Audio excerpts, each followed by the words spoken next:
It's less than a week until my 5 weeks of radiotherapy and chemo begins. Whoopee! And I'm already on a heavily restricted diet of no alcohol, no caffeine, no sugar, no fat, nothing enjoyable at all. So what's the plan to see me through? Who has inspired me? Should I just wear sweatpants and lie down for a few weeks? Why am I calling them sweatpants? And who has won the enema competition? How exciting! Come this way, through the curtain of blurred colons, and find out whether I have found any answers at all. Welcome to my U2 Spain diary.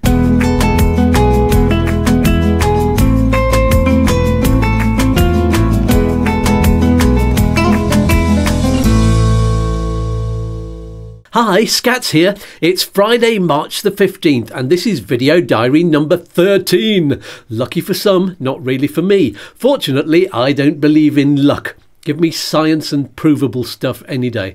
I know that's not popular. If I was spouting conspiracy theories, I'd get loads more views, but hey-ho, here we go. It's just under 1 week until my radiotherapy and chemo begin. It's getting closer. Eek! Yesterday, as I said, I stopped eating all of the wonderfully wrong foods that my friends and myself were treating me to, while I still could. It felt very, very, very naughty, and I thoroughly enjoyed it. Oh yes, thanks to all of you for treating me like a king. That's a good king, not a bow down before me kind of king, or an oh, I've got a beautiful golden suit kind of king. No, none of them. A lovely king who looks after everybody. A fairy tale king who lives happily ever after. Not a real one. Oh no. I've been wondering, you know. I have. It's something I recommend.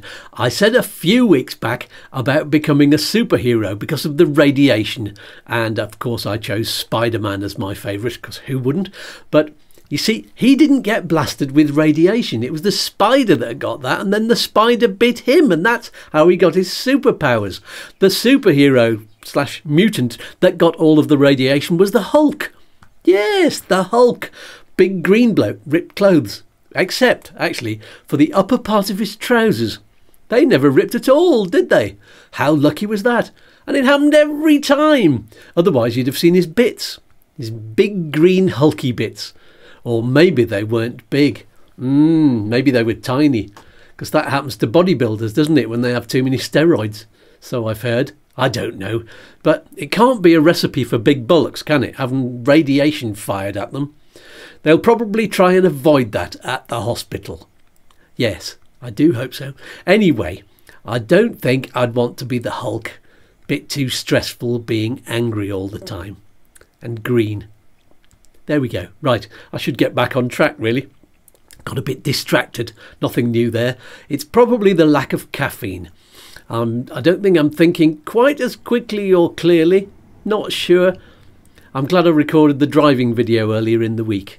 And not now. Because I wouldn't want to be drowsy doing that. Do I look drowsy? And do I feel a little bit drowsy? I don't know. Did I tell you about the driving video? I'm not sure I did. I might have mentioned it a few weeks ago. I'll tell you now, shall I? Yes, a lot of you know that Liz and I live up in the mountains in the east of Malaga province. Lovely. It's lovely views across the other mountains, either side actually. We've got mountain ranges and straight ahead down to the sea. Now when I tell people I live up here, they all say, oh, I'd love to live up there in your little white village, your Pueblo Blanco, but oh, that road, I'm terrified of it. It makes me feel sick. It goes like that all the time. I can't do it. I want to die.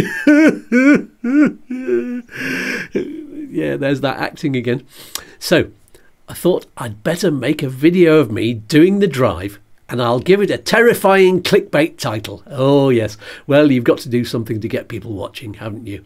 But there's another reason I wanted to film that drive, and that's because it's the route I'll be taking every weekday to the hospital.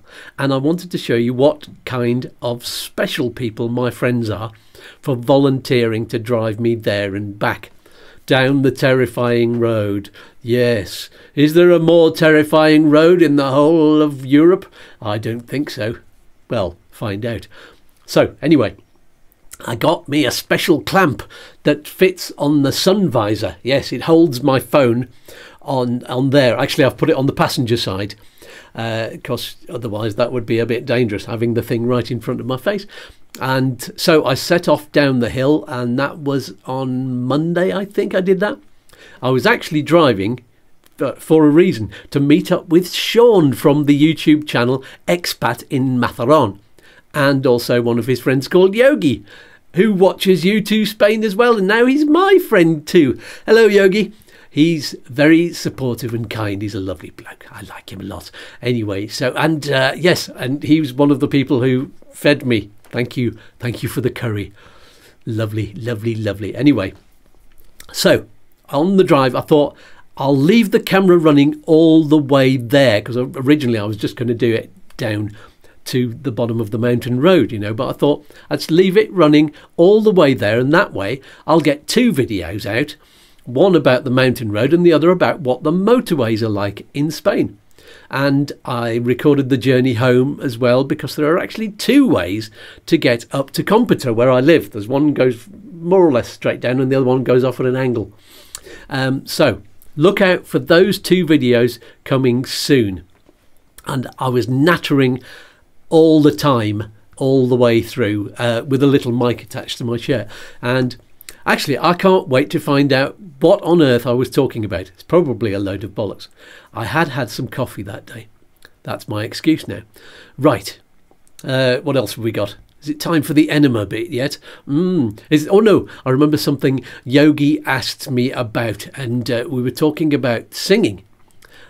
And he said that I should do some on the channel, but I can't sing other people's songs because I think YouTube would take the video down, or stop me doing it, or stop the adverts, or something like that. So what I think I'm going to do is I'll write some songs about what I'm going through.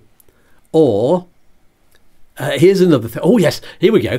I'll tell you what we'll do. Why don't you there, why don't you put a random word or 2 in the comments, or a phrase or something that I can use in a song.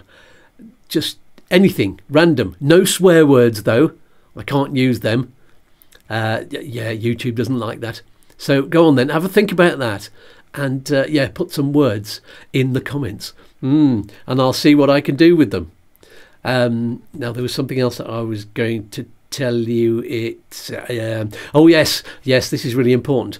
It's I sent a letter. Yes, I actually wrote an old school letter and sent it by snail mail, because I've been looking for the address of someone that I haven't seen since 1981, and I was hoping that she was still alive, and I found out very recently through an old school friend that she is, and he managed to pass on her address.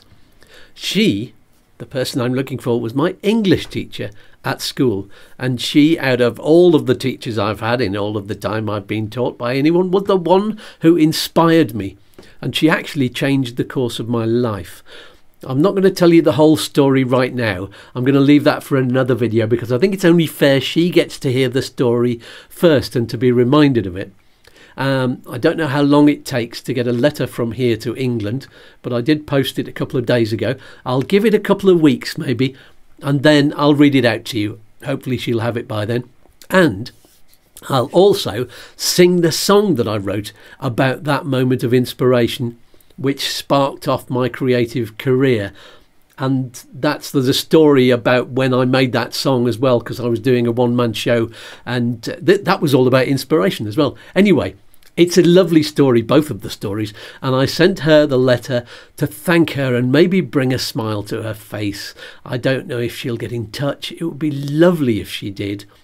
And also it would be lovely to find out if my letter had given her something in return for what she did for me, which was very emotional.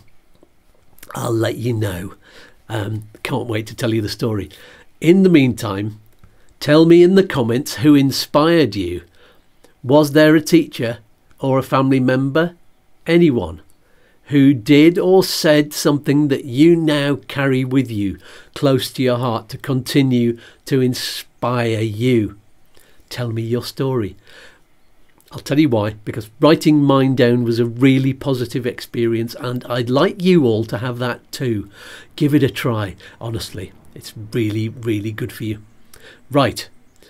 It's got to be enema time now. Yes! This is going to be like our very own Oscars ceremony, only a lot shorter. Hurrah! Only one category. So, I haven't got an envelope to hold up, but here we go. The winner of the Best Suggestions for Film and Song Titles with one word replaced by the word enema goes to @Lucia Melgarejo, who made me giggle with these 6 film titles. I'm not going to tell you which word she replaced. You can work those all out for yourself, except for the first one, which is from an old film. The one she picked was The 400 Enemas. It's from a 1959 crime drama called The 400 Blows, which is equally funny, I think. Here are the other 5. Here goes. All Quiet on the Western Enema. The Dirty Enema. Ooh, dirty. Raging Enema. Painful. The Good, the Bad, and the Enema. That's one. You can replace that word with absolutely any word, and that one sounds good. And finally, the Longest Enema. Ooh, even more painful. Thank you very much, Lisa. You are the winner. I can see a lot of thought went into those. And if, as your name suggests, you live in Nerja or somewhere equally close to me, then get in touch and I'll find a lovely prize for you. That's all. It just sounds like I'm only going to give her a prize if she lives really close to me. I just, tell me anywhere. Just tell me wherever you live and somehow we'll get you a prize. So that's all for this week. Next week, I'll already be on day 2 of the treatment. Wish me luck. No, don't wish me luck. I don't believe in luck. Wish me good science instead. Yes, because that's what's going to get me through. Tune in next Friday for another thrilling episode of Feck Off Freddy.